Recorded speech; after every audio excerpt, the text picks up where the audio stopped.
هذه سمكة الأرنب، وشوفوا كيفاش قسمات هاد الحوتة، وشوفوا هنايا الراية كيفاش كتخنق الضحايا ديالها. هاد جوج حوتات صغيورين ديال البواسون روج غادي يوليو ضحايا ديال هاد سمكة الراية. راه خانقاهم مع الزجاج ديال لاكواريوم، وغادي تبقى خانقاهم حتى يلقاو كيفاش يدوزو لها الفم ديالها. شوفوا ها هي قصات الاولانيه.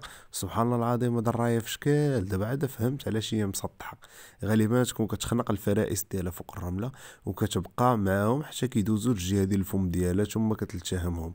خليكم معنا في هذا الفيديو، غادي نشوفوا بزاف ديال الحوايج زوينين ان شاء الله. شوفوا كلات الحوته الليمونيه وكلات الحوته البيضاء، ودابا غادي نشوفوا سمكه الارنب وقيلا سميتها، اولا ديك النفاخه اللي هذه اللي كتنفخ الدراري اللي عضاتها شي حوته اخرى ولا هاجماتها شي حوته اخرى.